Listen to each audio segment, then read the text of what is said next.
نبينا محمد وعلى آله وصحبه أجمعين. So inshallah ta'ala, the topic we'll be covering today will be the ruling on Forex. Now, before we jump into this specific topic, Allah subhanahu wa ta'ala, when He talks about trade in the Quran, you would see that Allah subhanahu wa ta'ala mentions verses such as وَأَحَلَّ اللَّهُ الْبَيْعَ وَحَرَّمَ الرِّبَى. That Allah subhanahu wa ta'ala has permitted for you buying and selling, and He has made riba impermissible for you. So the aspect of acquiring wealth Islamically is not seen to be a bad thing, as long as it's done in a halal manner and it's done in a permissible way. That's the first thing. The second thing you would see in the Quran is that Allah subhanahu wa ta'ala also tells us وَلَا تَنْسَ نَصِيبَكَ مِنَ الدُّنْيا. Do not forget your portion from the dunya, your rizq, that which benefits you and benefits your family members. So Islamically, going out and seeking your rizq and acquiring wealth and wanting to become wealthy, and having wealth itself is not haram. The way you acquire it can either be halal or haram. The reason why you go after it can either have a positive effect on you in this life and bi'idhnillahi ta'ala where you may end up in the hereafter, or it can have a negative effect. At the end of the day, wealth is a tool. Allah subhanahu wa ta'ala created the earth and the provisions on the earth for us to benefit from. You also see that Allah subhanahu wa ta'ala, when He describes what we should do after we have completed the Jum'ah prayer, what should we do? Go out and فَإِذَا قُضِيَتِ الصَّلَاةِ فَانْتَشِرُوا فِي الْأَرْضِ. Yani go out and seek your rizq that Allah subhanahu wa ta'ala has written for you. So we can see that as a Muslim, acquiring wealth is not haram. And why am I mentioning this? The reason why I'm mentioning this at the beginning is because this specific topic, when brothers find out the reality of the ruling of this specific thing, sometimes they find it difficult to accept, and then they enter into a state where they feel like the religion of Islam is a difficult religion to practice, and everything is difficult and everything is haram and there's nothing halal for them to do. And these people of knowledge and these people who are teaching Islam just want to make everything haram. This is what some people they think. But the reality is that's not the case. It's about acquiring your wealth in a halal manner. This is the most important thing. If it is haram, it's upon you to avoid it and seek out a halal manner to acquire your wealth. And you would also see this from when the Prophet ﷺ would interact with his companions. Hakim ibn Hizam radiallahu anh, he came to the Prophet ﷺ, and he mentions that I came to the Prophet ﷺ فَسَأَلْتُهُ, I asked him فَأَعْطَانِي. He said, I asked the Prophet ﷺ and he gave me. And then I asked him again and he gave me. And then I asked him again and he gave me. And then the Prophet ﷺ said to Hakim ibn Hizam, إِنَّ هَذَا الْمَالِ خَضِرَةٌ حُلْوَةٌ فَمَنْ أَخَذَهَا بِسَخَاوَةِ نَفْسٍ. That this wealth that you see, it is luscious, it is green, it is sweet. So a person who takes it without greed, Allah subhanahu wa ta'ala will put barakah within it. As for the one who takes it in a greedily manner, and they have this aspect of greed within them, when they're seeking this wealth, then there will be no barakah within this wealth for them. And the person will be كَالَّذِي يَأْكُلُ وَلَا يَشْبَعُ. The person will be like the one who eats and never gets full. And then the Prophet ﷺ, he said, الْيَدُ الْعُلْيَا خَيْرٌ مِنَ الْيَدِ السُّفْلَى. That the upper hand is better than the lower hand. Meaning the one who's able to give is better than the one who is asking. So it's better for you to put yourself in a situation where you can give, and not a situation where you have to ask the people. And if you look at the seerah of the Prophet ﷺ, you would see he would instruct the companions that were poor to go out and seek their rizq, and he would advise them what to do, go out and cut down some firewood and bring it to the market and sell it. This idea of begging amongst the companions radiallahu anhum was something that was looked down upon, right? Okay, now the first thing we're going to get into, and for us to understand this topic properly, we have to understand it according to the steps that I'm going to mention bi'idhnillah. Number one, we're going to talk about ahkam al-sarf, the rulings of trading currencies in the religion of Islam. What is the ruling on trading currencies in the religion of Islam? It is permissible. But there are certain conditions for certain situations. So, example number one, and I have currencies to give you a physical representation of it. So for example, we have a £20 note. Islamically, you can either exchange the same currency for each other. Yani pounds for pounds, dollars for dollars, euros for euros. Is this permissible? Yes, it is permissible. The hadith of Ubadah ibn Samit radiallahu anhu proves it. Okay, what's the condition if you are exchanging a £20 note for £20? Maybe it might be two £10 notes. It might be a £10 note, a £5 note, and five £5 coins, right? Islamically, what is the ruling? It is permissible as long as there is a hand-to-hand exchange, where you give and you receive. This can be electronically, it's fine. It can be physically in person, it is also fine, right? But it has to be hand-to-hand. It can't be where you say to the person, give me two £10 notes, you give them the £20, and then they say, I only have £10 right now, I'll give you this 10, come back to me later on, and I'll give you the £10. Islamically, this is a form of riba. It's known as riba nasi'ah. It is not permissible. So what's the condition if you're exchanging the same currency? It has to be hand-to-hand. Number two, it has to be the same amount. It has to be the same amount. Okay, now, let's say you want to exchange one currency for another. So this is Egyptian pounds, right? Worthless. And this is British pounds. So, the British pounds you want to exchange for the Egyptian pound. What's the conditions that have to exist now? Islamically, it is permissible to exchange them. There has to be the exchange of hand to hand. Does it have to be the same amount? Do I have to give 20 British pounds for 20 Egyptian pounds? Or is it permissible for me to give 20 British pounds and then receive whatever the rate is, right? Whether it is the black market rate or it is the normal rate. So, this scenario is permissible. It's permissible for you to profit over exchanging currencies. But what is the condition? The condition is that it has to be hand to hand. Where do we get all of this from? When we look at the hadith of the Prophet ﷺ, first of all we'll mention the hadith of Ubadah. The hadith of Ubadah ibn Samit radiallahu anhu. He mentions where the Prophet ﷺ, he said, الذهب بالذهب والفضة بالفضة والبر بالبر والشعير بالشعير والتمر بالتمر والملح بالملح مثلا بمثل يدا بيد يدا مثلا بمثل يدا بيد وفي رواية سواء بسواء فإذا اختلفت هذه الأصناف فبيعوا كيف شئتم إذا كان يدا بيد. The Prophet ﷺ, he mentioned some items. We're going to concentrate on the gold and the silver. We'll leave the food for another time. So the gold and the silver, what does it represent? It is a form of currency. The Prophet ﷺ, he mentioned if you are exchanging gold for gold, it has to be yad biyad, where you give and you receive. And it has to be the same amount. 100 grams of gold for 100 grams of gold. 100 grams of silver for 100 grams of silver. The same would apply to any form of currency that we use today. $100 for $100. 20 pounds for 20 pounds. It has to be the same amount. It has to be a hand-to-hand exchange. As for فإذا اختلفت هذه الأجناس, if the type is different, then it is permissible for you to sell one for the other as long as it is yadan biyad, where you give and you receive. I give you £100, you give me $150. I give you £100, you give me 500, 600 Egyptian junay, Egyptian pounds. Clear, right? Another evidence for this is Aws ibn Malik radiallahu anhu. He came and he had silver with him. He had darahim with him, right? And he wanted to exchange his darahim for gold. He wanted to exchange his darahim. Afwan, he had gold with him.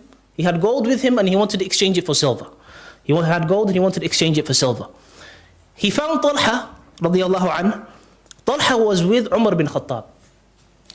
So Talha was about to switch the gold for silver for him. He said to Aws ibn Malik, so Talha said to Aws, Talha ibn Ubaidillah said to Aws, okay, wait until my servant comes and then I will give you that in return. Meaning, come back to me or you can leave and then come back. What did Umar ibn Khattab radiallahu anhu do? Umar ibn Khattab radiallahu anhu, he was witnessing the situation. He said, "Kalla wallahi la tu'tiyannahu wariqahu." He said, "No, you are going to, I swear by Allah, you are going to give him his silver. أو لتردن إليه ذهبه, or you're going to give him his gold back. Either give him the silver right now, or give him his gold back. فإن رسول الله صلى الله عليه وسلم قال الورق بالذهب ربا إلا هاء وهاء." The Prophet صلى الله عليه وسلم, he said that exchanging gold for silver is riba unless it is ha'an wa ha'. What does that mean? Meaning you give and you receive. It is a hand-to-hand exchange where you give the gold and you receive the silver in return, or you give the silver and you receive the gold in return. Why does it not have to be the same amount? Because gold is a specific type of currency, silver is a specific type of currency. This also applies to dollars, it applies to pounds. Pound is a specific type of currency, dollars are a specific type of currency. It's permissible for there to be more than the other, but it needs to be a hand-to-hand transaction. So to summarize it, if you are exchanging the same currency, right, you want to exchange $10 for two $5 notes, or a £20 note for two £10 notes. Islamically, this is permissible, but it has to be, the exact same amount has to be given, and it has to be hand to hand in that situation. If you want to make a profit from the currency, and you want to exchange dollars for pounds, that is permissible. You can profit. But it has to be a hand-to-hand transaction. Whether this is electronically, where you send it to their account and then they send it to your account, that's fine. Or that you give them the money right there and then, and they give it to you right there and then. Okay, now we've understood a summarized explanation of what is the rulings of sarf, what is the rulings of currency exchange in the Sharia. Now we can move on to this issue of Forex. When we talk about Forex, what is it, the reality of it? Forex, to simplify it in the easiest way possible, revolves around the exchange of foreign currencies. There's a massive market, and then there is a smaller aspect of the market that some of our brothers engage in, which is known as the retail Forex, the retail market. So, the bigger aspect, the banks and massive companies and corporations engage in that. What are we going to concentrate on? We're going to concentrate on the retail aspect of it, which is the smaller part of the market, where a person has to go through a broker for them to be able to trade in this form of Forex. Now, what are the most common forms of Forex trading?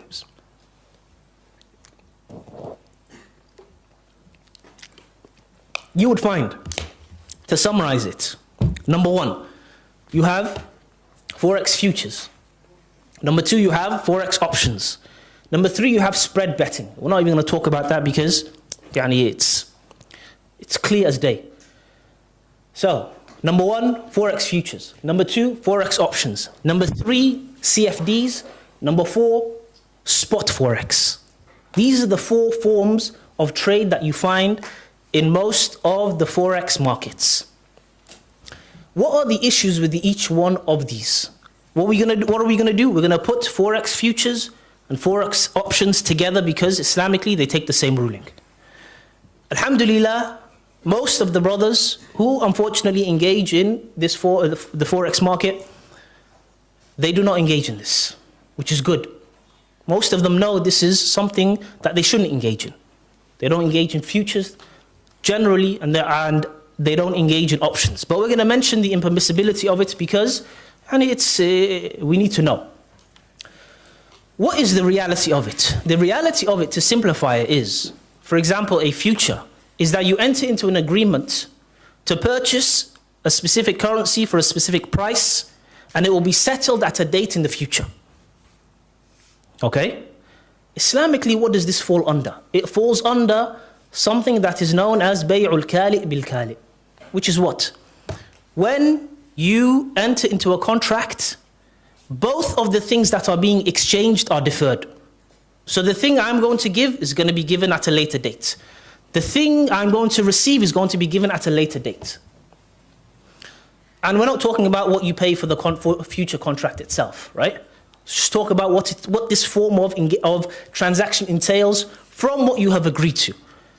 This form of agreement, Islamically, there is ijma'. There's a consensus amongst all of the scholars in Islam that this type of contract is void from the get-go. It doesn't even count.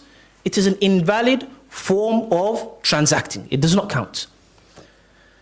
So that's one of the main issues. Okay, that's if you engage in agreeing to this form of transaction or this form of agreement. What about now if you want to sell this future that you have, this currency future? What is the ruling on that? It is not allowed. Why? Because if the contract itself is null and void, Islamically you can't sell it. It's not worth anything. It's not seen to be a form of tamliku ayn. You're not receiving a product in return. You're not receiving a service in return. You're not receiving a manfa'a. What's a manfa'a? An example of a manfa'a is when you rent a property. When you rent a property, you don't own the house, but the ability to benefit from the house for that month or those 3 months that you have paid for, it belongs to you. So Islamically, what does this allow you? You're allowed to sublet. Islamically, obviously, if you have the permission of the owner, right?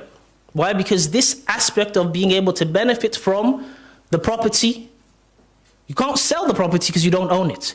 But the ability to benefit from it, you have possession of it for, or it belongs to you for that time period, right? That's why if the person who entered into this contract with you, where you've rented for 3 months, tries to kick you out, Islamically, it's not permissible. You've paid your money, you've agreed to it. The person has to wait until the contract duration is up. So, options, futures, complete no-go zone, right? And alhamdulillah, most of the brothers know that the future, currency futures, currency options are things that they shouldn't engage in.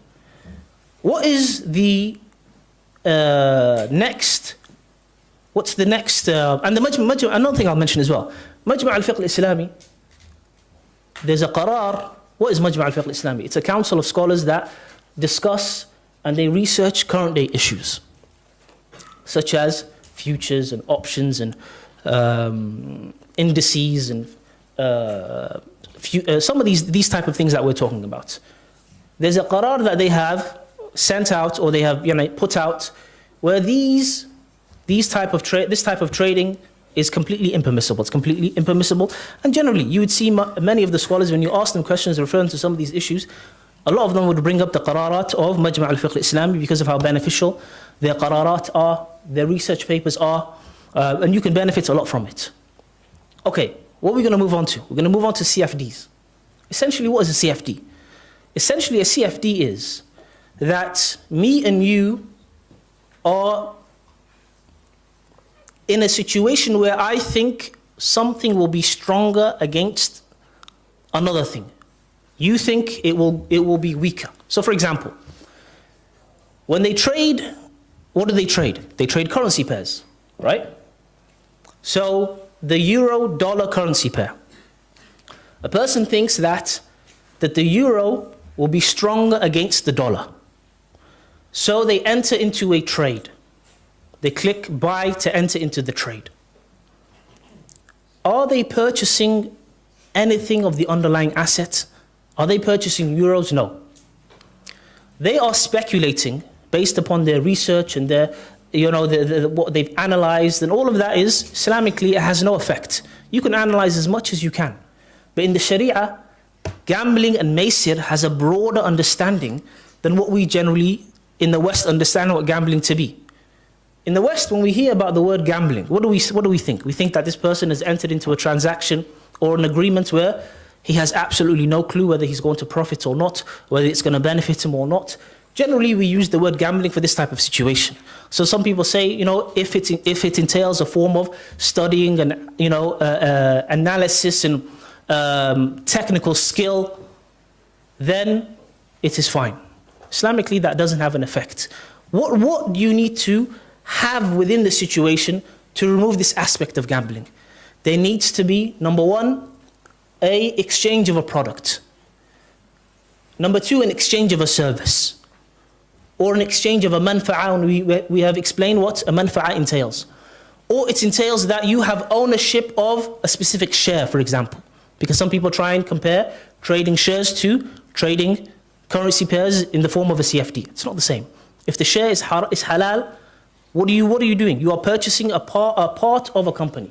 You become an owner of a company. You are giving money, and you are receiving a share in return that has a specific value that you can sell later on. As for a CFD, what is it? You now are speculating after your research and your study and your technical analysis that the euro will become stronger than the dollar. It will get stronger against the dollar. So you enter the buy. You click buy, you enter, you open up a position on the market. You haven't purchased anything. It's an agreement between you and the broker now. If your estimation is correct, and you have guessed correct, because in reality it's a form of a guess based upon your study, you profit. If you have guessed incorrectly, what happens? You lose out. You have to pay. When you strip some of these technical terms away from it, what does it come down to? It's a form of gambling. Why? Because when you put money down, you're not receiving a product in return, you're not receiving a service in return, you're not receiving a share in return, you're not seen to be a shareholder, you're not seen to be an investor. It is basically you are going against someone else. I think this is going to go up against that. I have put my money on the table. If I have guessed it correctly and it goes in my favor, what happens? You will give me money. If it doesn't go in my favor, I will give you money. This is a form of maisir in the Sharia. The idea of the fact that you have studied it, studied the market, there's technical analysis that's involved, it has no effect. It's the same as you go into the bookies, studying the horses that are going to be engaging in the race the whole week, putting down a bet. If you have guessed the fact that this specific horse is going to win the race, you make money. If your estimate is incorrect, what happens? You lose money. But you might lose all of your money, or you might lose a certain portion of your money, depends on how quickly you exit the market, or exit that trade, shall we say. This is essentially what CFD is. No scholar in Islam will tell you a CFD is permissible to trade.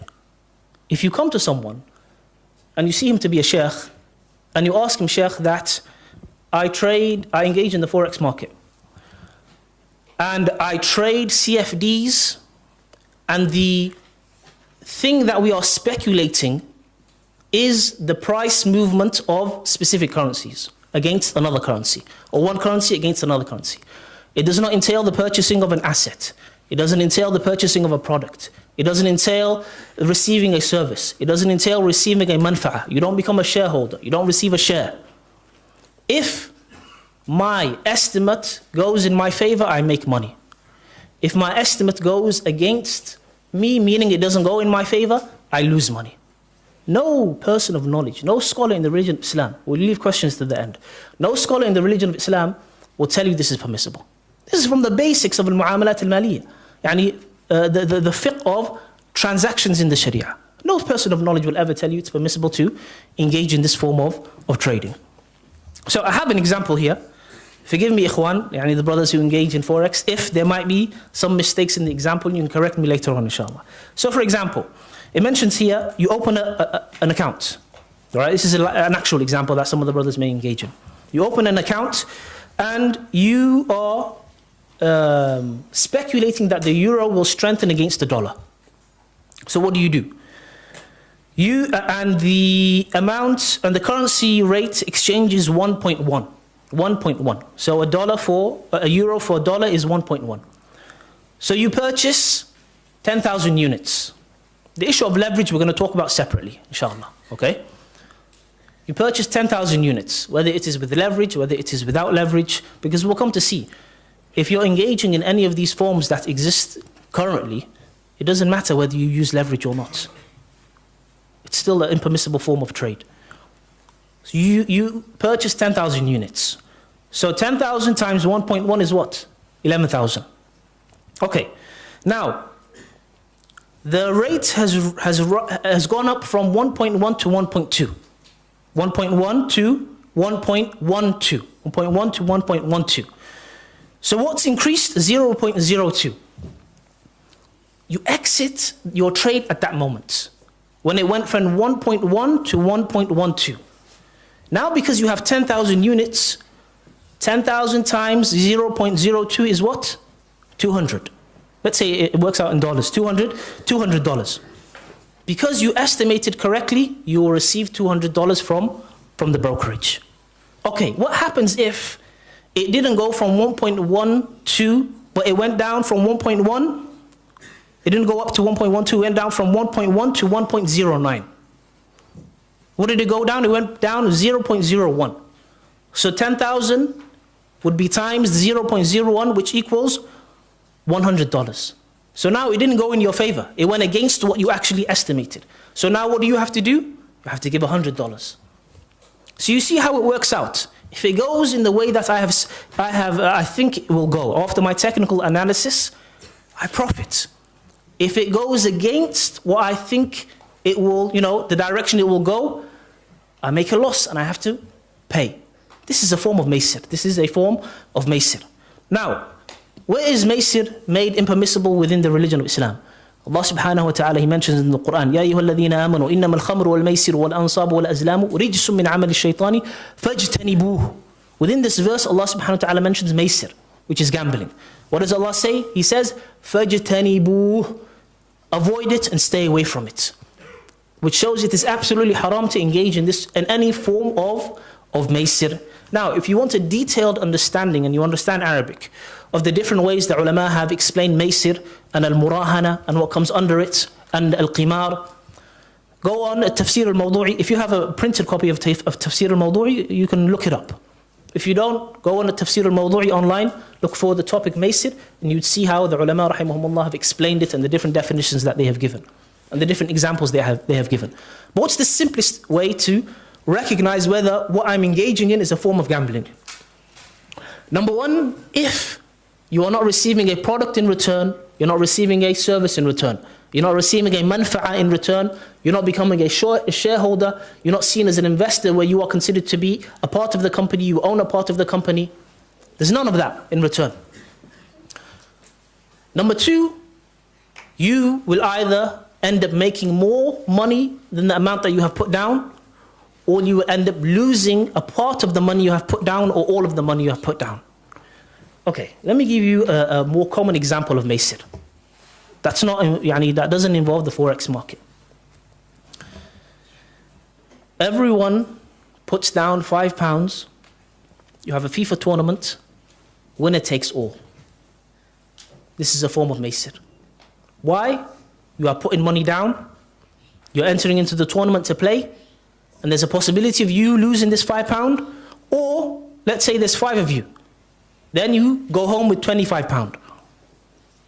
Another example is the claw machine in arcades. What do you do with the claw machine? You put money in, right? With the hope of what?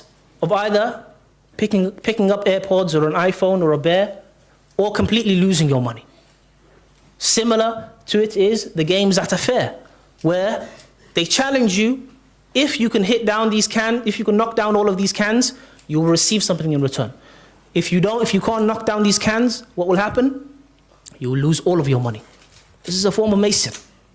It's important, ikhwan, for us to learn the different types of gambling because of how rampant it is and how normal it is in the society that we live in. Okay, now, we've understood futures are impermissible to trade. Currency futures are impermissible to trade. Currency options are also impermissible to trade. CFDs on the Forex market are also impermissible to trade because it doesn't entail you owning the underlying asset. You're not receiving anything returned. It's a form of gambling, even if it entails a form of analytical study and technical analysis, and if it requires technical knowledge, it is still a form of gambling because of the fact that maysir in the Sharia, in Islam, is broader than what we understand gambling to be in the English language. Our understanding of gambling is not restricted to how we understand it in the West. Gambling is taken from how the ulama rahimahumullah have explained it when it comes to the verses in the Quran. Okay, now the next issue that we have that you would find within the Forex market, and we haven't got to the last one yet, which is the issue of spot. I'm going to talk about that. But I want to talk about the issue of leverage first of all. What is the ruling of leverage? How does leverage benefit you when you're in the Forex market? It gives you the ability to purchase more than you are able to. So it's a form of capital. Some will try and say to you, it's not capital, it's boosting power. And this man is playing with words. Ikhwan, is there such thing as an ability to purchase more than you actually own when it doesn't involve capital?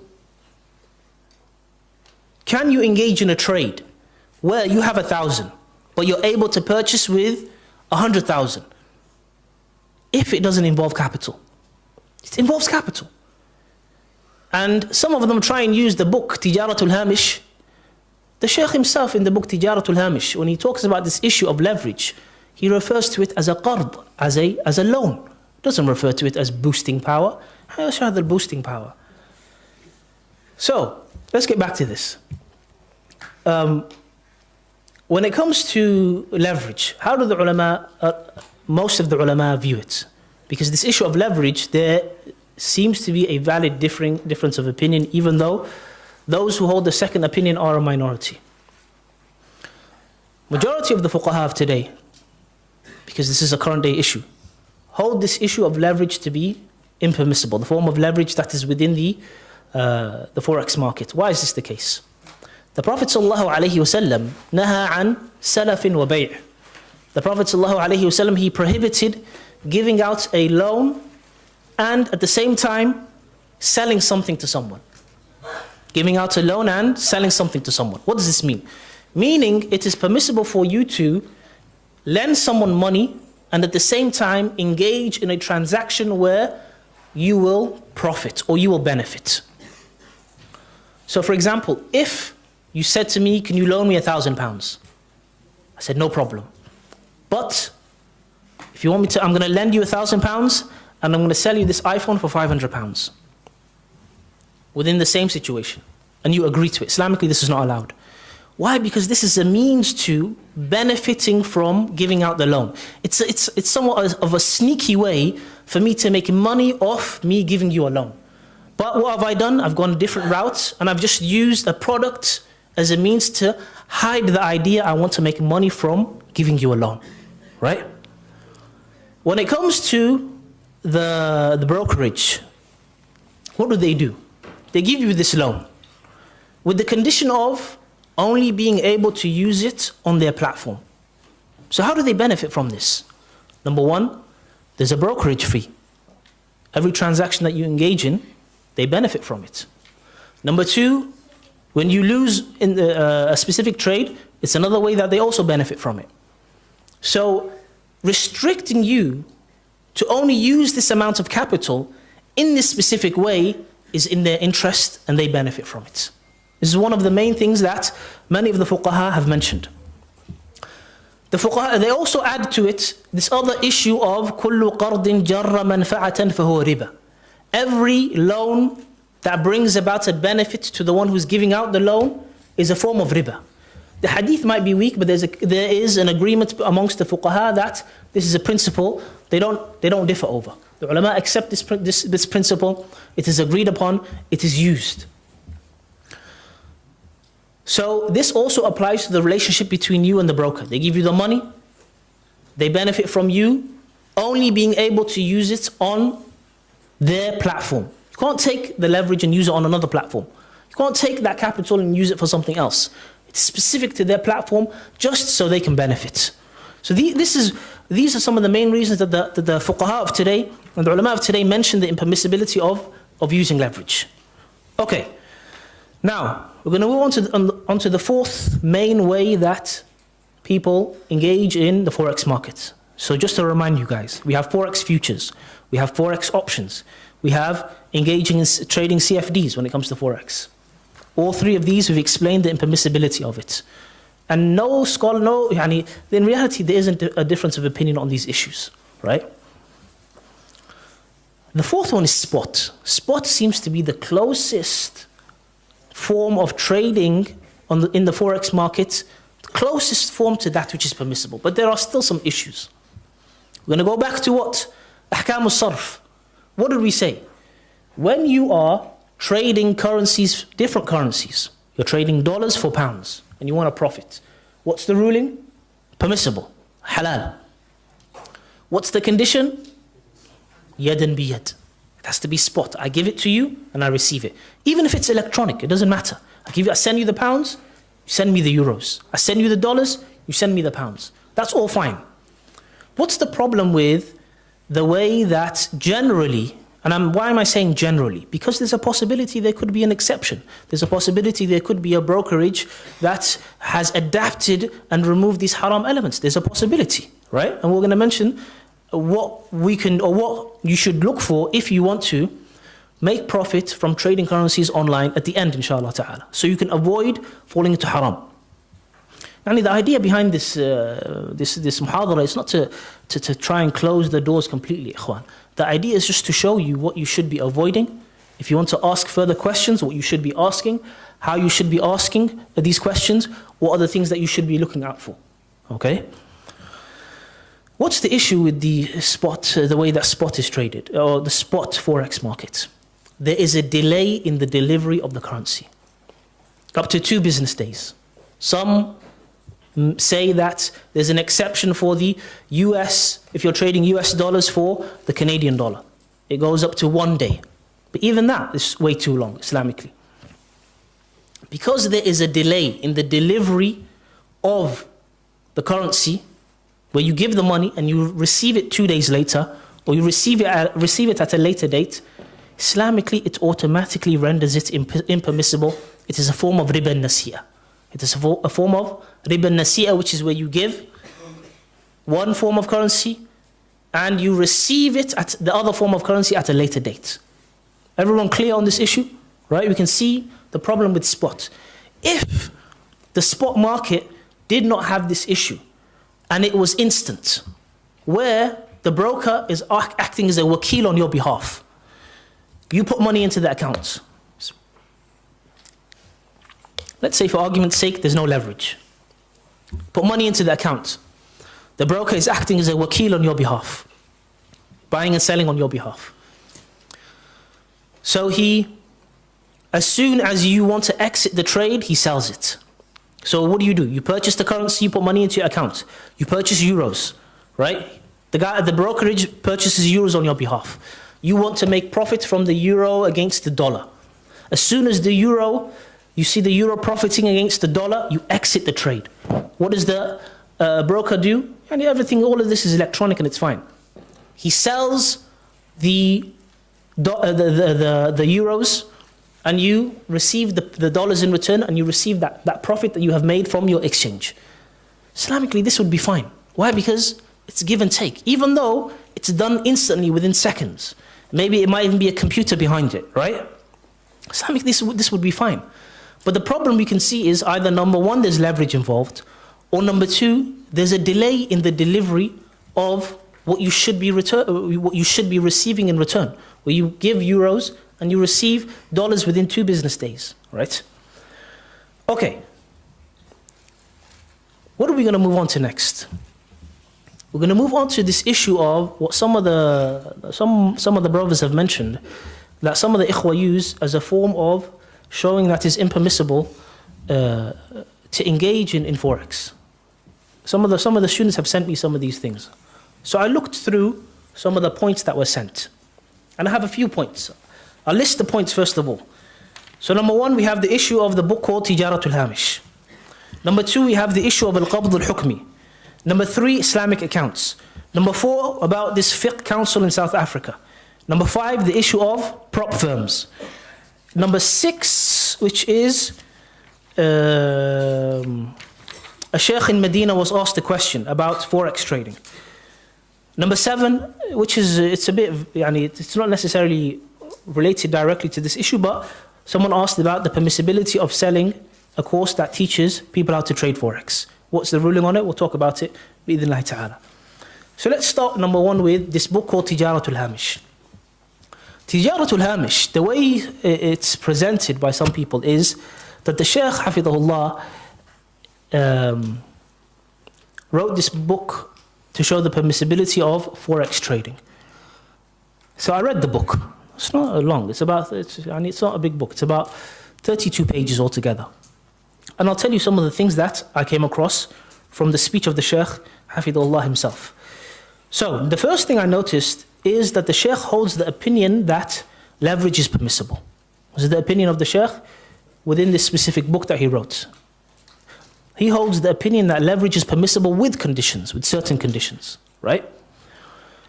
Number one, the first condition he mentions is that the trade has to take place on the same day. The trade has to take place on the same day. To avoid what? Overnight fees. Rusum al-tabyit is what he referred to it as. You know, the overnight fees, if you hold the trade overnight, he said, no, make sure that the trade should be done on the same day. Number two, he said that the amount that you are charged by the broker for offering their services needs to be the average market rate. He can't charge you more than the average market rate. And he has his reasons for these things. I'll mention them, inshallah. Number three, the Sheikh says that there has to be qabdun hukmi. There has to be qabdun hukmi. What is qabdun hukmi? Qabdun hukmi, yani to break it down in the simplest way, is transfer of ownership. This is how the Sheikh explained it himself. There has to be a transfer of ownership where you become an owner of this specific currency, right? And when I read the book, you can clearly see that the Sheikh, Hafidhullah, when he's talking about trading currencies and even using leverage, he uses the word bay' and shira, right? Buying and selling. Which shows that the way he understands the market is that a person purchases the actual currency. And I'm going to explain how this is the case. And sells an actual currency that they own. It's not CFDs that they're trading. The Sheikh clearly in his book mentions that options and futures are completely impermissible. Completely impermissible. He agrees with the ruling of Majma' al-Fiqh al-Islami. Completely, he agrees with this. So the idea of currency futures and currency options being permissible is thrown out of the window anyway. This book can't be used as a means to try and make it permissible. So he is referring to the actual buying and selling of currencies. How did I understand this? Because when I look in the book, I see he talks about a form of trading indices. And he talks about a form that has been adapted within the Muslim world that some of the banks do that he holds to be permissible, where they actually are owners of these stocks that are within this specific mahfada. We'll call it an index to make it easier. So a bunch of stocks that are in an index, a person purchases and becomes a shareholder in maybe a minority shareholder in each one of these stocks, or within this index, he sees it to be permissible. He says there's another form of trading indices in the West. And it is as if he is explaining CFDs, where a person will give money to a bank, they won't purchase any shares within an index. But if the value of all of these shares within this index go up, you'll receive money. If the value of all of the shares within this index goes down, you will lose money. You will have to pay money or you will lose money. The Sheikh refers to this as bay'un khayali, an imaginary form of buying and selling. He says this is absolutely haram. Now, when I looked at the way indices are traded in this way in the Western world, what do they use? They use CFDs and they use spread betting. They use CFDs and they use spread betting. Why? Because they are what? They are speculating on the price movement. It doesn't engage the purchasing of any share. They're speculating on the price movement. And we mentioned profiting from the price movement. You speculating from the price movement, Islamically is not permissible if you're not receiving the currency in return, if you're not receiving the share in return. Okay? So this shows that the Sheikh Hafidhullah, when he was referring to using leverage within the market of buying and selling foreign currencies, he's referring to actually purchasing the currency, there being a transfer of ownership, even if it is within seconds or within a quick period. And then you being able to sell it. or it being sold and you receiving a profit. So there's a transfer of ownership. So the idea that he's talking about CFDs is completely false, right? Completely false. These are the things that the Sheikh rahimahullah, these are the conditions the Sheikh mentioned when it came to talking about using leverage. I'll summarize it again, I'll repeat it. Number one, the first condition the Sheikh holds is that the trade has to take place on the same day to avoid overnight fees. Number two, that the amount you are charged by the broker for his services or for their services is the average market rate. And number three, that there needs to be qabdun hukmi, where it actually entails a transfer of ownership. It's not a fake transfer of ownership where they present it as if you're buying and selling, and in reality it's a CFD. Okay? The Sheikh hafidhahullah, he has his reasons for this. Even though it doesn't seem to be the strongest opinion, but we'll mention what the Sheikh hafidhahullah has mentioned. The Sheikh, he mentions first of all the issue of when it comes to salafun wa bay', when the Prophet ﷺ prohibited you giving out a loan and engaging in a transaction where you will receive a profit in return, side by side, right? He said the only time this form of transaction is permissible if there is a actual reason behind, or an actual intention behind using this as a prop, meaning using the product as a prop to profit from giving a loan to the person.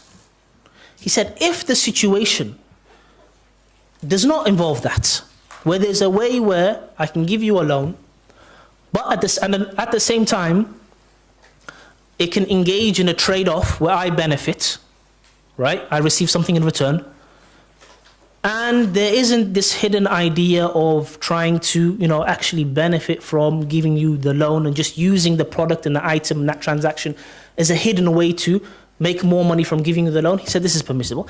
What does he use? He uses a su'al that Shaykh al-Islam Ibn Taymiyyah rahimahullah was asked in his Majmu' al-Fatawa.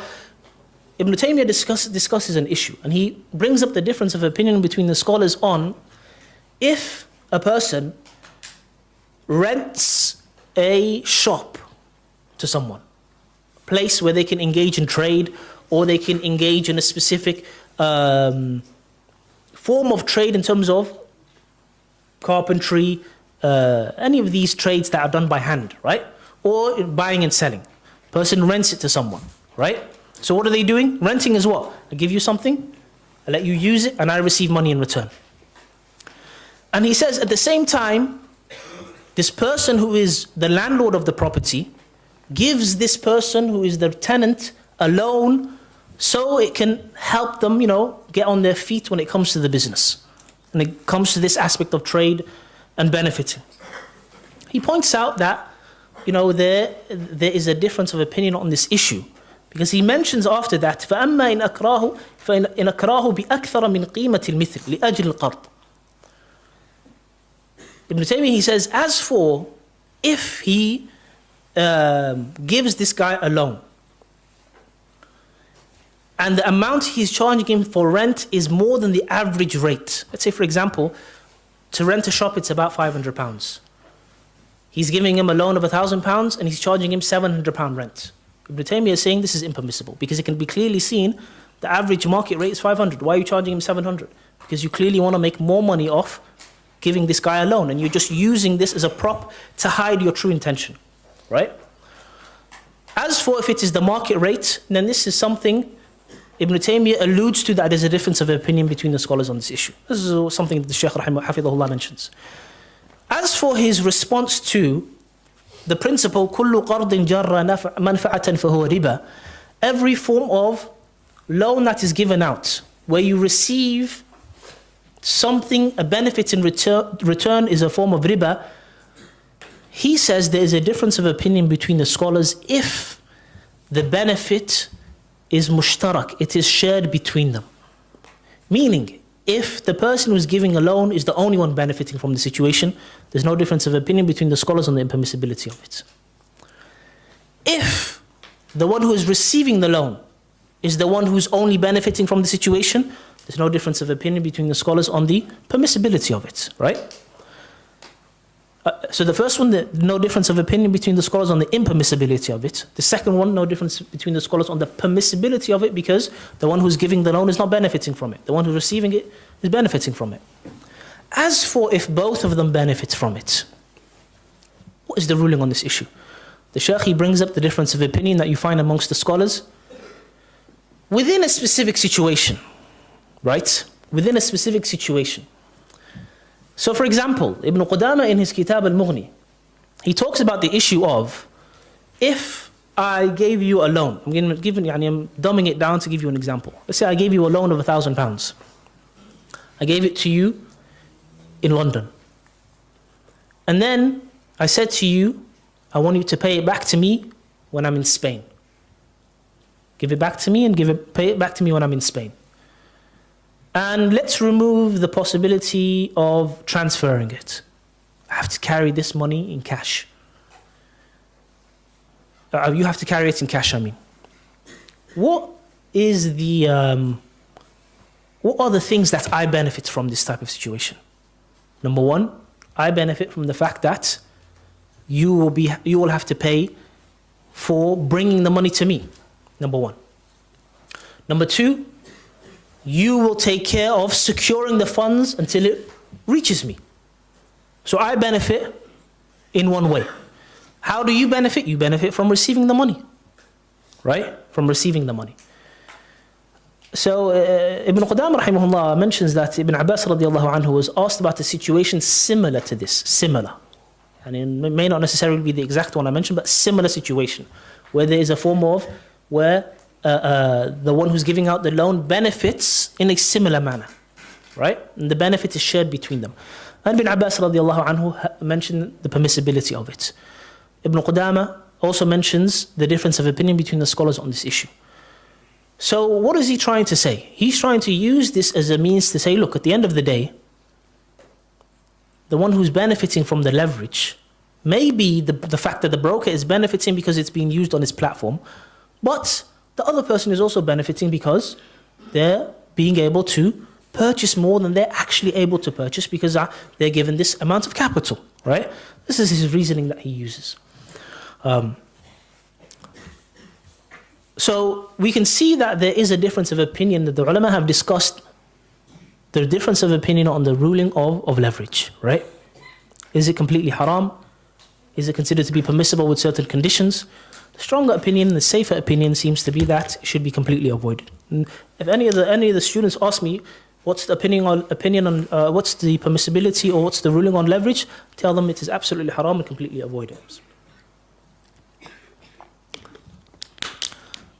But we have to understand there is a differing within this situation where a discussion can occur.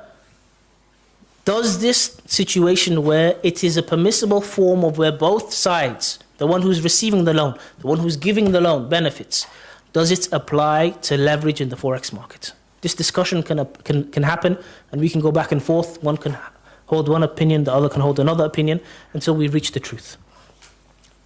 Okay. The second issue that I found within the kitab is, okay, I mentioned the Sheikh rahimahullah, he clearly states something that is exactly the same to CFDs to be completely impermissible. On top of that, he completely agrees with Majma' al-Fiqh al-Islami when it comes to currency options and currency futures. Okay, number two, al-Qabd al-Hukmi.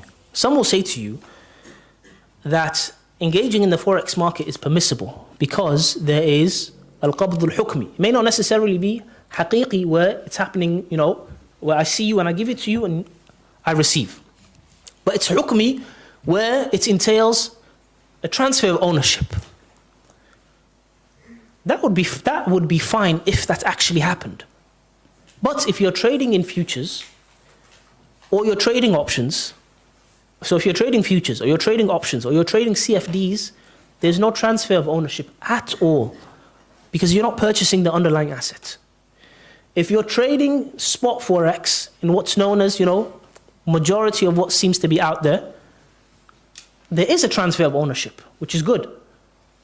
But there's a delay which still makes it haram and impermissible. So the idea of al-qabd al-hukmi is not something that's completely rejected. If it exists within halal parameters, it is accepted. But it has to actually happen in the first place. Okay, number 3. Some people say, but I'm going to be using an Islamic account. An Islamic account, what makes an Islamic account an actual real Islamic account? Is it just the fact that there's no swap fees and there's no overnight fees? No. If an Islamic account is going to be an Islamic account, number 1, there can't be any swap fees or overnight fees. There can't be any of these fees, right? We'll say overnight fees to make it simpler. Number 2, there can't be trading of futures, options, or CFDs. Number 3, it has to be spot. Number 4, there can't be a delay in the delivery of the currency if it is spot. And number 5, according to the stronger opinion, it should avoid leverage, but obviously we mentioned leverage, as the Sheikh Hafidhullah mentioned within his book, he holds a different opinion. Then we have the issue of these fiqh council in South Africa. So I read what one of the brothers pointed out to me, what they said on their qarar. It says, in principle, Forex trade is permissible provided that all transactions between varying currencies are prompt and never deferred. So what does that mean? Meaning, if the conditions that make it halal within the Sharia are found, it is permissible. We all agree upon that. If these conditions are not found, then it is impermissible. So a person can't just use this as a means to, trade CFDs and tell people that it's permissible. Okay, let's move on to probably one of the most important things I'll talk about today, after the rulings of the different forms of trading, which is prop firms. Now, what is a prop firm? A prop firm is a firm that you pay a certain amount of money to pass its challenges. Once you pass a certain amount of challenges, you become what is known as a funded trader. Okay, what is a funded trader? A funded trader used to be understood that you are given actual real capital. This is how it was presented. Before the My Forex Funds case came about, before they were hit with the fraud case, many prop firms didn't really tell you the reality of what you're engaging in. Is it a demo account? Is it actual real life funds? What are you engaging in? Okay, after the My Forex Funds were hit with the fraud case, now you've seen a bunch of different prop firms change what they mention on their websites. I have a list of 24 prop firms. 24 prop firms that I went through their websites, I spoke to their employees, or I got confirmation through their employees through Discord. What they do with, how do they benefit from a person being a funded trader underneath them? It falls into one of the 3 following situations. Number 1 is that they give you real funds, real capital to trade with, and this is the minority of the prop firms. This seems to be a very small minority. Out of all of these 24, only 3 of them stated this on their website, and I actually emailed them and messaged them through their live chat to double check if this is correct. Only 3 of them mentioned that they give their funded traders real capital. What's the second way that they benefit from their funded traders? The second way that they benefit from their funded traders is they copy their trades.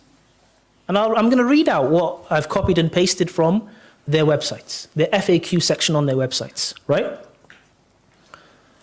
The third way is that they don't necessarily copy the trades exactly, but they have admitted to utilizing your data so they can create profitable trading strategies for themselves when they are trading on the Forex market. All of this, what does all of this fall under? Number 1, if you are trading with real capital, these prop firms, you would find that they either trade in what? Futures, options, CFDs, or we'll add spot to it, just the possibility, right? We've mentioned all 4 of these are completely impermissible because of the way it is currently set up. If you can find a prop firm that, engages in trade in a halal manner, that's a completely different situation, Number 2, if they copy your trades, then what are they doing? They're copying your trades to trade in a haram way. Number 3, they may not necessarily copy your trades, but they utilize your data and they learn from the way that you are trading so that they can trade in a profitable way for themselves. And this is a form of what? التعاون على الإثم والعدوان. Why? Because it is a means, it's a direct means to something that is impermissible. When you are directly influencing someone to do something haram, that direct influence takes the same ruling as the haram thing. It is haram.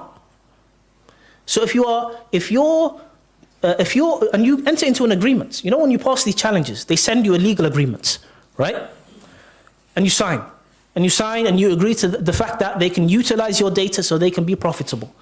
You agree to this. You agree to helping them to be profitable in trading trades that are haram trades.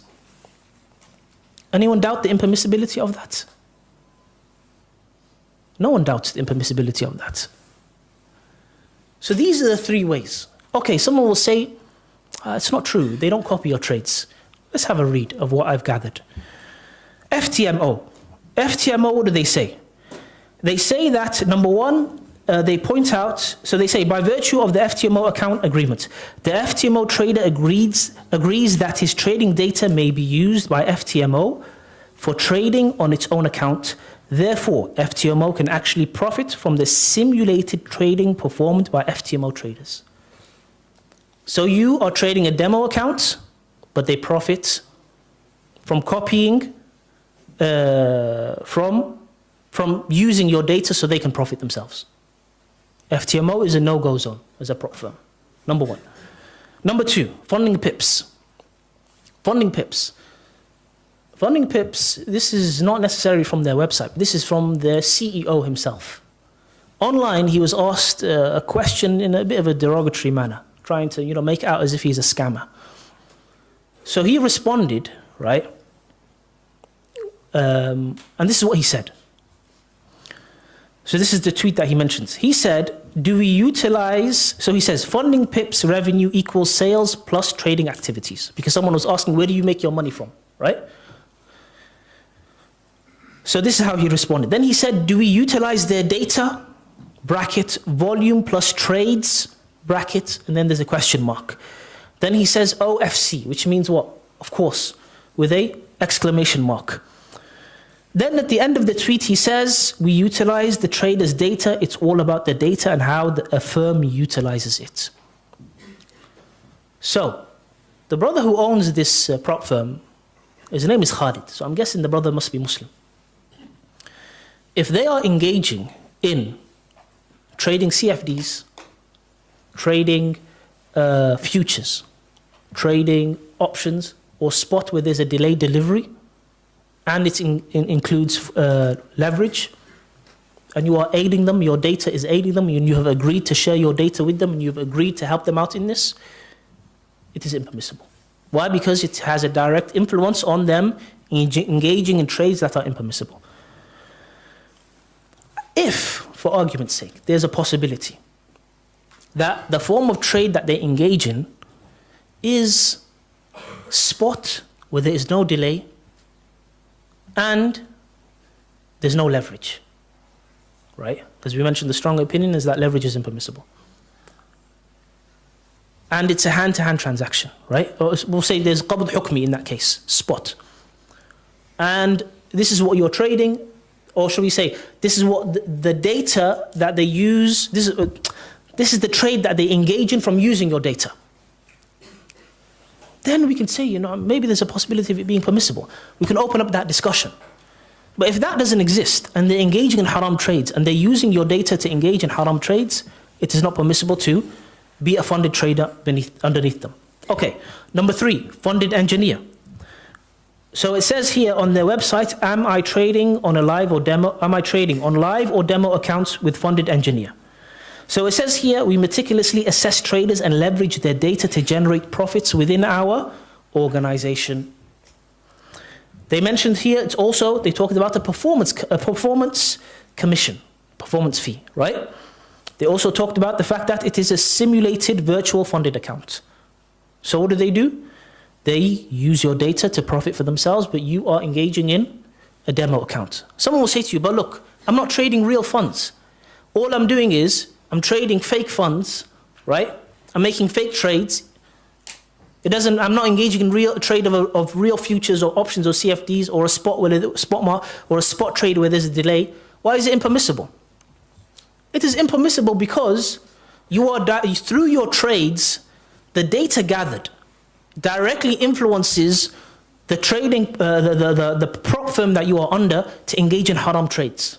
الوسائل لها أحكام المقاصد. Allah says, وَلَا تَعَاوَنُوا عَلى الْإِثْمِ وَالْعُدْوَانِ. Do not engage and do not encourage each other to engage upon what? Sin and disobedience. And other situations, what do? They actually copy your trades, right? We're going to move on to funded next. Ikhwan, forgive me, right? I'm going through all of these. So you're going to have to be a bit patient with me. We have another 20 to go. Funding next.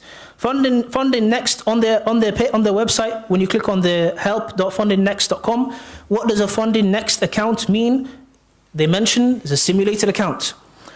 They say, however, we can send the trades to the markets at our own discretion using aggregated orders. What does that mean? They basically copy your trades. They copy your trades when they want to copy your trades. Completely impermissible to be a funded trader underneath them. True Forex funds, through their Discord, when they were asked about the idea of them using the data and copying the trades, they referred yes. So, whether it is for both or whether it is for one, either way it is haram. Alpha Capital, number 6. Am I trading real funds? On their website, am I trading real funds? This is the question. No, you are not trading real funds. What do they say? They say Alpha Capital Group provides traders with simulated assessment accounts, allowing our prop firm to identify performing trading strategies. So what do? They use your data to create strategies for themselves so they themselves can profit. What do you receive? It says you receive what? Performance fees on your trading strategy as an Alpha Pro analyst. You know, they give you a nice name. A nice name and making haram money. Number 7, the funded trader. Are my funds safe with the funded trader? So this is the question on their help section, right? Are my funds safe with the funded trader? Why did I click on this part? Because number 1, it points out that it talks about simulated basis in demo accounts, meaning that you're engaging in a simulated account, right? You're trading on simulated accounts, demo accounts. When you click on what is a simulated funded account, it says here the trading data is sent off to a partnered proprietary trading firm where trades are copied at their own discretion and proprietary trading strategies are developed using the data. So what do? They copy your data and they copy your trades and they use your data. They send it to another firm, and they copy your trades and they use your data. Number 8, FXIFY. It says here, after the successful completion of the challenge, the trader will be given access to trade capital of up to 400,000 with up to a 90/10% profit split in favor of the trader. So FXIFY seems that they actually give real capital, right? Number 9, my funded FX. My funded FX, because it was quite vague on their website, I had to ask one of their live agents. And they confirmed for me that they copy the trades of their traders. They copy the trades of their traders. Number 10, E8 funding. Do you copy trades to live funds? So it says here, we do not copy trades to live funds. Okay. It also says here, we also use the data gathered to offer valuable insights to our own and or third-party hedge fund and or private equity firms engaged in real trading. So what do? They use your data, they give it to a third party, right? Or their own, as they mentioned, to engage in real trading. Blue Guardian, under the question, am I trading with real money? It says here, once a funded trader, so this was from their Discord. Once a trader is funded, we have software that monitors and essentially has an invisible third phase. If you pass the third phase, you are eligible for a booking. It's the same with how brokers work. A booking, what does booking mean? Booking means they book your trades, they copy your trades. Number 12, Bulls Road Funding. Bulls Road Funding, I had to ask them because it was quite vague on their website. Bulls Road Funding give their funded traders real actual capital. Goat Funded Trading. Goat Funded Trader. Goat Funded Trader, it mentions what is a Goat Funded Trader simulated funded account. So number one, you can see it is a simulated funded account. What do they also mention? They say the data is managed and sent to a partnered proprietary trading firm based on strategies that are managed within our risk management team. The trading firm copies trades at their own discretion, utilizing proprietary risk management techniques and aggregated orders. And simplified English, they basically use your data to profit, or they copy your trades. Funding traded plus. It says on the website, now, this is the CEO statement. And I'll tell you something about this funded trading plus. This funded trading plus seemed to be the strangest out of all of them. They were extremely wary about what they wanted to tell me. That's the first thing I noticed. The second thing I noticed is the CEO was quoting the My Forex Fund case in his CEO statement, which shows that he's either fearful of them coming down on him, or there's something up, right? Because there must be something around. Because look, I'll tell you why. I asked, is the data collected to used to develop trading strategies that will be used by the company? This was the response, and it was an extremely delayed response. The person would type and then stop typing, type and then stop typing. They said, it is used to enable us to develop our own confidential proprietary technologies. So I said, that will be used to trading Forex? That will be used for trading Forex? Question mark. I am unable to confirm if it is intended for Forex trading, as it is stated in the CEO announcement as a confidential proprietary technologies. This is how they wrote it. So they don't even want to admit what they do with your data. Stay far away from them. My flash funding. Am I trading real money? After a client becomes a simulated flash trader, she will be provided with a demo account with simulated funds. Okay, later on they say the trading data is sent off to a partnered proprietary trading firm where trades are copied at their own discretion and proprietary trading strategies are developed using the data. They copy your trades when they want. They use your data to develop trading strategies. 5%ers, to make it to simplify it and to keep it short.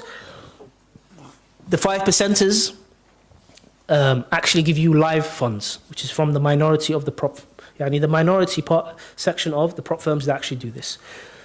Traders with edge. So traders with edge. On their account, it talks about, how you will be able to become a funded trader and then you'll be able to receive a larger amount after a certain amount of time. So I asked them directly, if I become a funded trader, I will be trading with real money and not a simulated account, correct? Question mark. You will start with a simulated account. After the second payout, you will be moved to real funds. Then I said, thanks, do you copy my trades when I will be trading on the simulated? Question mark. Yes, with considering strict risk management from our end, if you place large lot sizes, we may not copy your trades. So even when you're simulated, they still copy it, right? Okay, we don't have long left. Top tier trader, live or demo, is part of their questions, right? All accounts on top tier trader or demo. So I wanted to double check with these guys. if they copy the trades. So I asked their live agent, do you copy my trades when I become a funded trader? When you become a funded trader, we will provide a demo account with virtual funds. This account will be connected to our master live account that places trades in the live market using copy trading software. Yes, full stop, yes, comma, we do. So what do? They copy your trades. Glow Node, it mentions here. It says live accounts aren't linked to funds. We may, from time to time, copy your trades if you prove consistent. What do? They copy your trades. CTI, City Traders Imperium. How do Forex funded accounts work? It's a question on their page. It's a vague answer. I had to ask their live agent directly. I said, hi, if I become a funded trader, I will be trading with real funds and not a simulated account, correct? Then he says, hello, yes, this is correct. Once you pass, you are upgraded to a life account. Life account, right? Support assistant. This was actually an email I received. I emailed them and they emailed me back. EverTrade. So it says all trading in EverTrade takes place on virtual accounts with a simulated real market environment. So we can see simulated accounts. Then it says we then select trades from traders who successfully pass our EverTrader evaluation program and copy them to the account of our partner company. This gives us more freedom to manage the overall risk of our account. What do? They copy your trades. Final one, Finitive Funding. Finitive Funding, what did they say? I had to email them because there wasn't even an answer on their website. I emailed them. This was their response. Because I asked them about, do I receive a performance fee? Do I not receive a performance fee? I was asking them about what do they do with my data? And if I end up becoming a funded trader. They said, hello, you will receive your split regardless of how much money we make from covering trades to our A-book account. We use your data to determine at what coverage rate we copy your trades. What do? They copy your trades. How many prop firms have I mentioned? I mentioned 24 different prop firms. Where did I get this from? These are the top prop firms, top prop firms within the month of December, right? And I took another one from September. I think it was Finitive Funding, or another one. What do we understand? Number one, they copy your trades. It's either they copy your trades. Number two, they use your data to become profitable, to engage in a haram form of trading.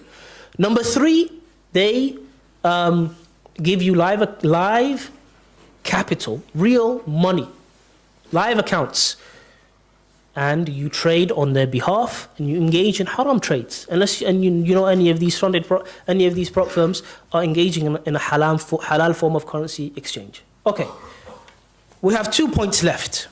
And then I'm going to mention to you what you should look out for, bi'idhnillahi ta'ala, when you want to exchange currency online and make money from trading currencies.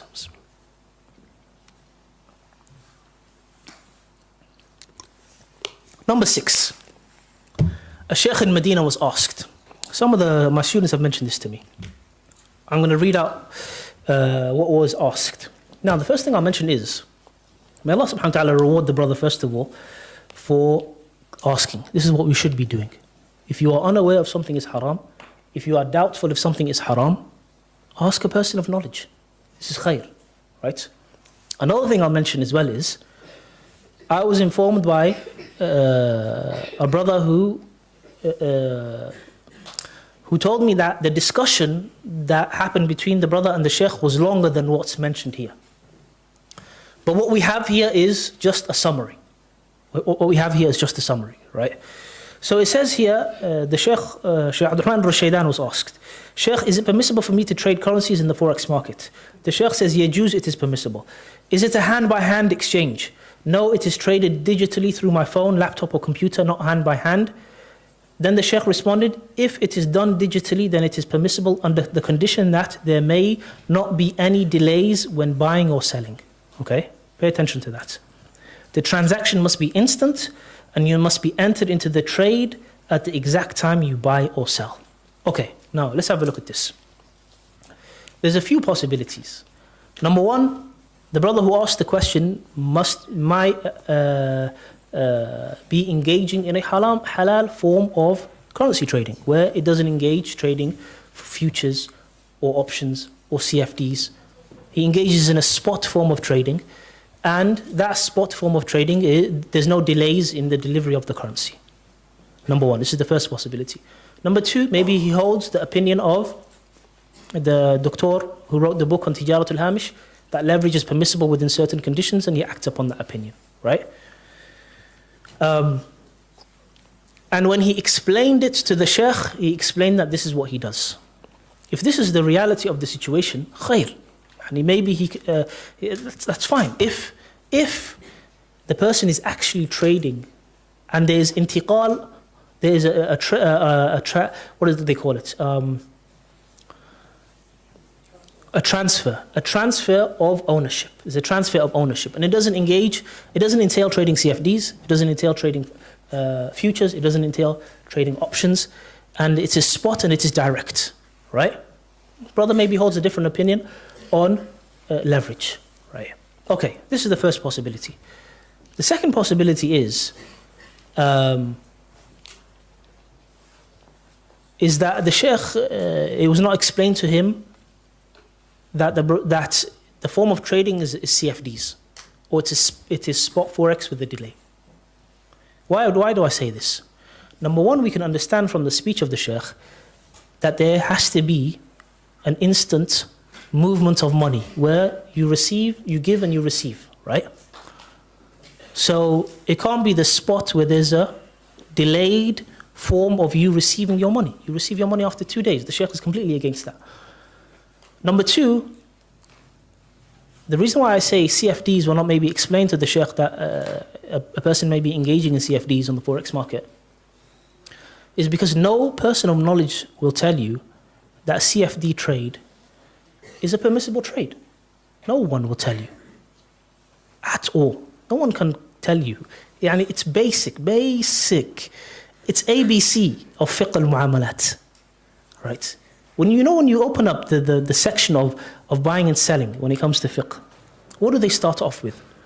They start off with talking about buying and selling. What is seen to be buying and selling? They talk about the issue of an ayn, the issue of a manfa'a, the issue of a dain. They talk about the exchange of an ayn for an ayn for a manfa'a, an ayn for a dain.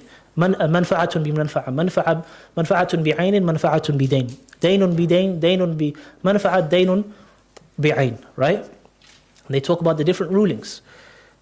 So from the beginning, this is what you would understand, It's no person of knowledge will ever tell you a CFD is permissible to trade. I'm going to give you a tip. When it comes to some of these issues, and do not take my speech out of context, because unfortunately there are people out there that they have issues, to say the least, in terms of they want to cut and paste and present you in a way that is absolutely false. Do not take my speech out of context. I'm mentioning this because of how important it is when you are trying to find answers to current day issues. If you want an answer on a current day issue related to transactions, what is the best thing for you to do? Don't go and find a sheikh who he's a sheikh, he's knowledgeable, but you don't know anything else about him. You don't know if he's specialized in fiqh or not. You don't know if he's specialized in al-mu'amalat al-maliyya al-mu'asira, current day financial transactions. But he's a knowledgeable person, khair, you can go and ask him, that's fine. But is this the best thing to do? It's not the best thing. What should you do? If you want an answer to an issue that is a current day issue, that has certain intricacies within it, right? That might be hidden to some people. Number one, you look for a sheikh who's specialized in fiqh. How can you find this out? You see that his takhassus in his magister and his doctorate was fiqh, number one. Number two, maybe he teaches in some of the Islamic universities and he teaches the science of fiqh. Number three, when you look at his lessons that he teaches in the masajid, you see he teaches fiqh. Number four, you see that he's on some of the fiqh councils, right?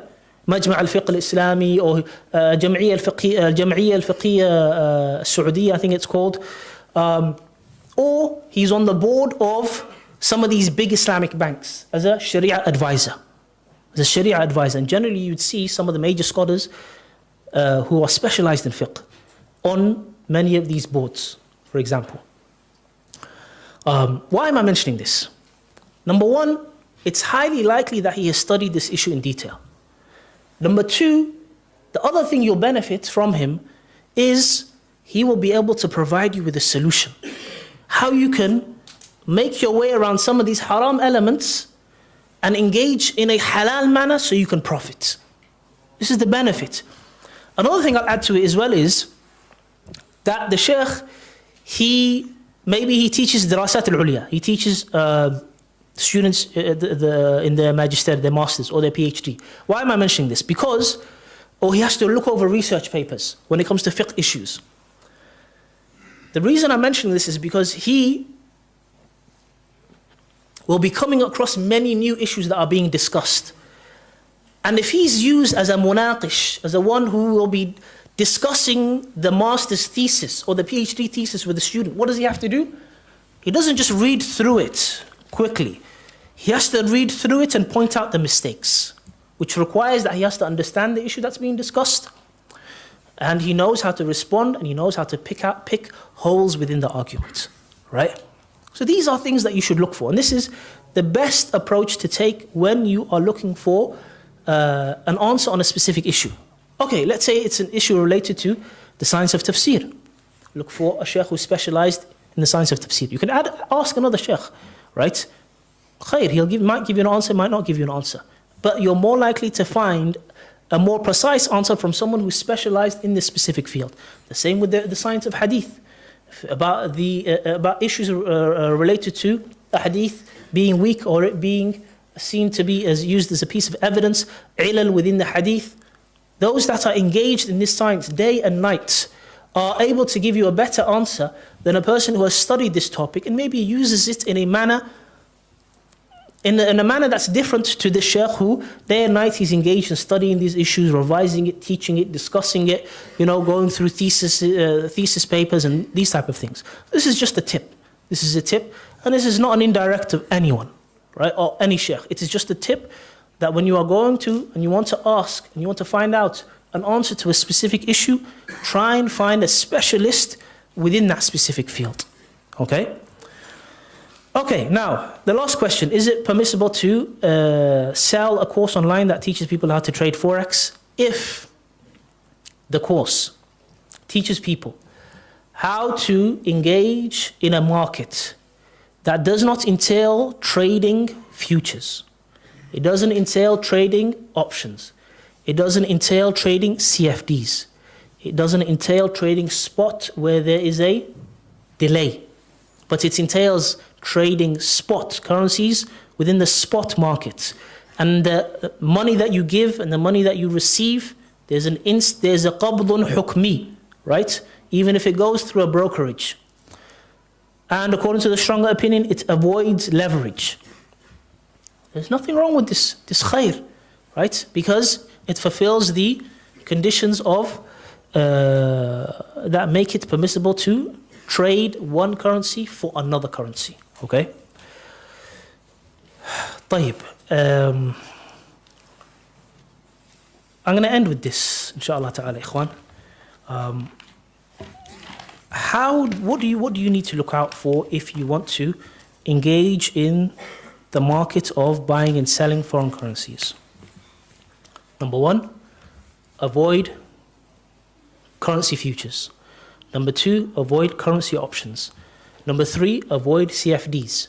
Number four, avoid the spot market or a spot form of trading where there is a delay in you receiving the currency you want to purchase, the currency you want to receive. Number five, there should be qabdun hukmi, as we've explained, when you're engaging in trading, and it has to be spot. Number six, avoid leverage.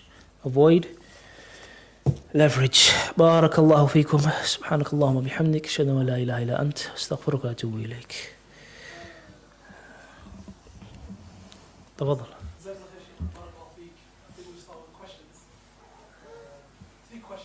خلاص 3 questions. تفضل.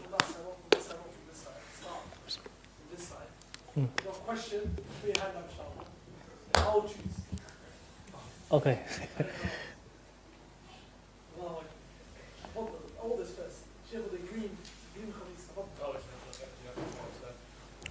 My question is, with the spot, when you're buying spot currencies, is there an issue with the fact that, say I'm exchanging pounds for dollars, so I'm buying dollars spot, everything's fine, it's getting the yet, but then am I actually buying the dollars because if I ask the broker, I just want the dollars, like can I exchange dollars and I just want to spend the dollars, they won't allow you. So is there an issue with that? You know, and there's an actual transfer of ownership. Yeah. There's an actual transfer of ownership involved. That happens on the brokerage. Yeah, I understand. Yani there's actual transfer of ownership, but for you to extract the money and say, you know what, I don't even want to engage in the trade, just give me the money that I've the currency I've purchased. Yeah? So, the Sheikh, what's his name? The Sheikh Dr. Muhammad Ali Al-Qarri, I think his name is, right? He discusses this issue in the book. He says, if you have agreed to the situation, it can be something that can be possibly overlooked because you are leaving this person to act as the wakil on your behalf. He mentions it in a manner where it can possibly be overlooked, right? Number 2, he says that there exists within these brokerages a manner where they may charge you a higher fee for the service that they're offering you so that they could provide you with this service. So if that exists, that's the better option. If you want to stay out of the grey area and that doesn't exist, then try and avoid it.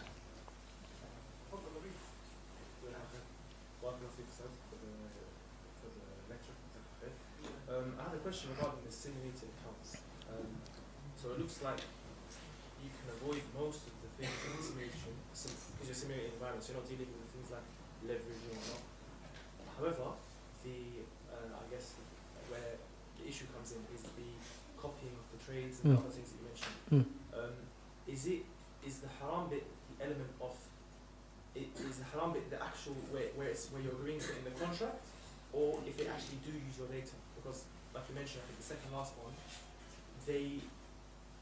some prop firms, they pick a percentage of the top traders to copy their trades. So if you're not necessarily a part of that, does it still fall back to agreeing to the contract where you might potentially be a part of that, where you're agreeing to that? And a sub question from that is just the data itself as well that's being used. If they're not copying your trade, the third option is that they're using your data. Using your data, how does that necessarily mean a direct ta'awun in terms of shot? How does that? It's not as direct as copying the trade, if that makes sense, because they could use your data for other purposes. It doesn't necessarily have to be directly for exactly trading. Okay. Now, with the first issue, if you agree to allow them to copy your trades, right, and you have no idea whether they are copying your trades or not, in this situation, you're entering into a situation where there's a possibility of haram and there's a possibility of the haram not existing. Huh? No, not gamut. There's a possibility of haram existing, which is what? That they copy your trades. There's a possibility of the haram not existing, which is that they don't copy your trades. There's a principle within the Sharia. And the fuqaha, they say, إِذَا اجْتَمَعَ حَاضِرٌ وَمُبِيحٌ غُلِّبَ جَانِبُ الْحَظَرِ. That if there is a situation where there is haram and halal, and it's somewhat of an equal, very similar level, and you're unable to separate the halal from the haram, then the aspect of the haram being avoided is given precedence, and it should be the whole situation should be avoided in the whole situation should be avoided in totality. Situation number 2, which is the aspect of data.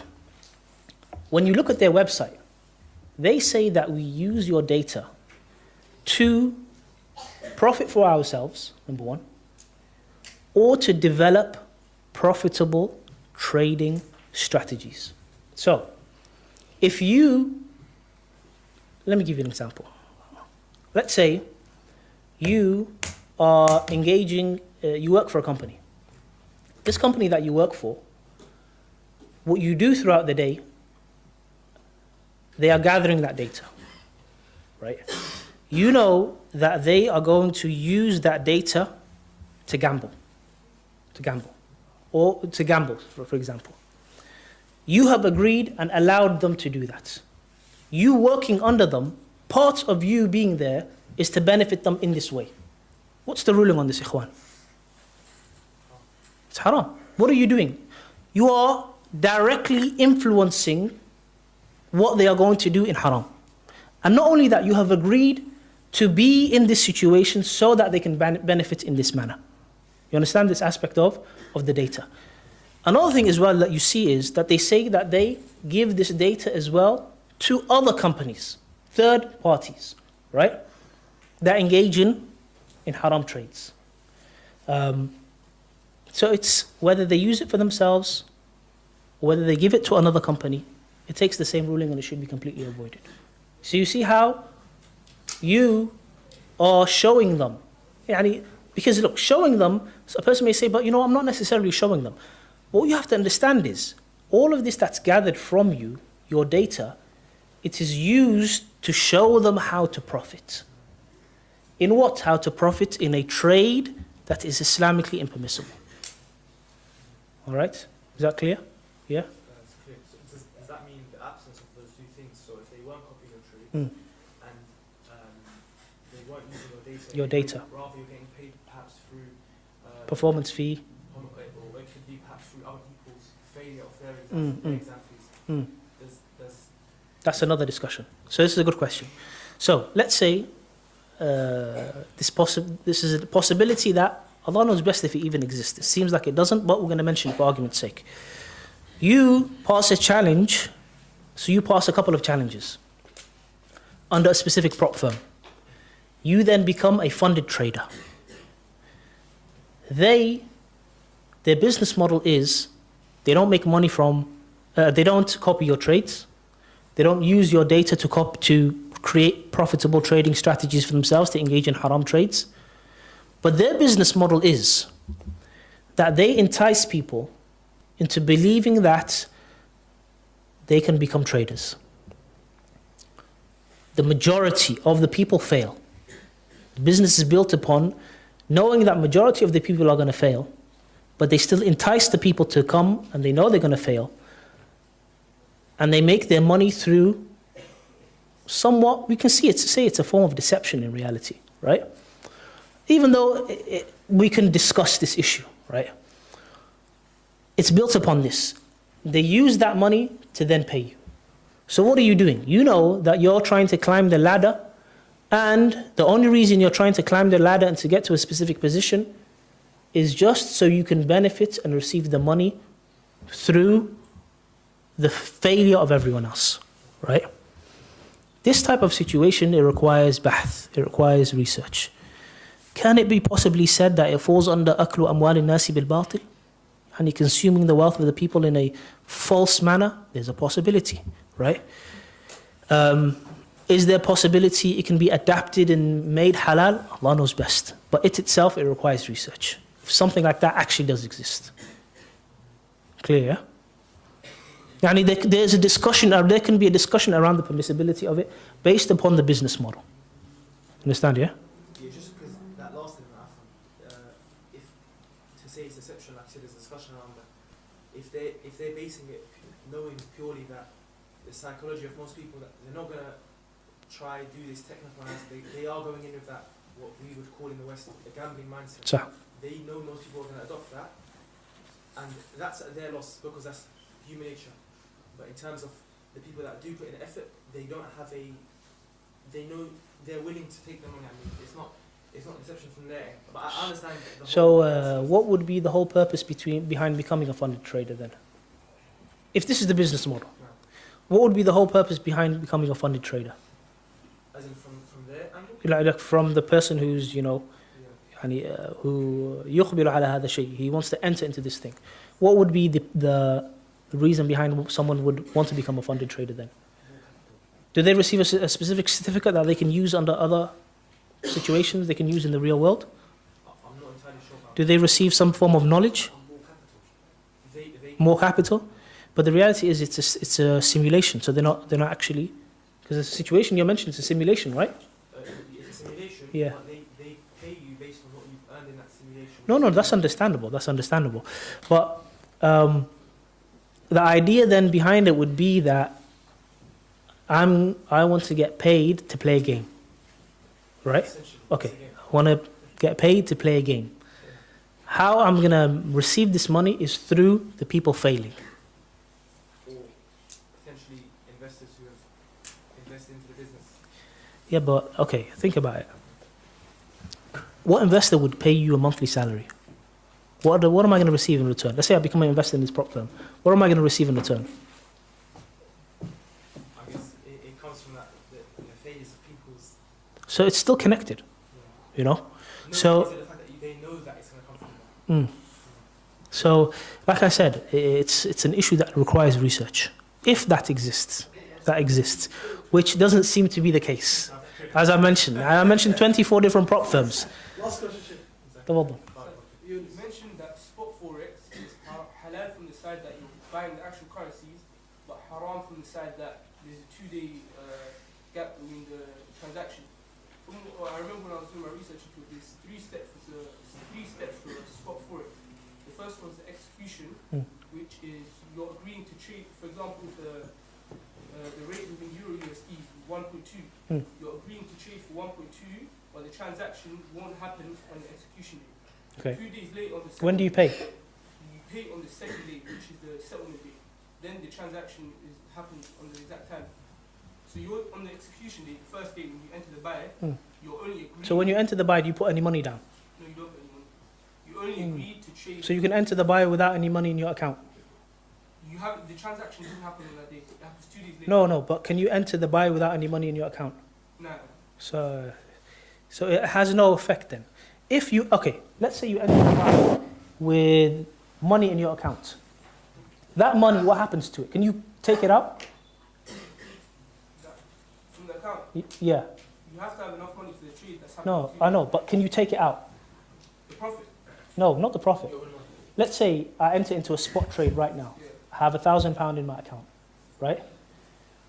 Now, within 2 days, it's when the Transaction happens. transaction occurs. Okay.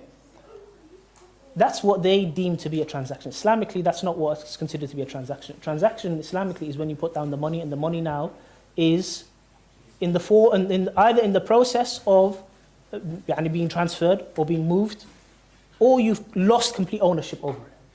So now, let's say you enter into a spot trade right now with £1,000 in your account. Are you able to remove that £1,000? No, you can't. You can't. Yeah. So the £1,000 is locked, right? It's locked. It's locked. Islamically, what does this count? As if you have placed the money on the table. So you have given the money. It's up there. When do you receive your money in return? You see, for example, Within 2 days. They describe it as the day that the transaction occurs. That's what they describe it. Islamically, we have to look at it from an Islamic perspective. As soon as you put the money on the table, and your aspect of ownership over it, your ability over it is completely gone. You have given your money up. You've given your money. This is a form of putting money down, and you've given up your side of the trade, Islamically, right? Islamically, you should then receive your money right there and then. They may then tell you, and in their way of defining the transaction, they say that's when the transaction is transacted or finalized. When we look at these rulings, we don't look at it from how they describe or the words that they use. We look at it from a Shari perspective. If your ownership and your ability to do whatever you want with that money, right, is completely removed, you've given the money up. Anytime you give money up and you're trading currency, you have to receive the money instantly. واضح؟ خلاص. خلاص جزاك الله خير الله يبارك فيكم سبحانك اللهم وبحمدك اشهد ان لا اله الا انت استغفرك واتوب اليك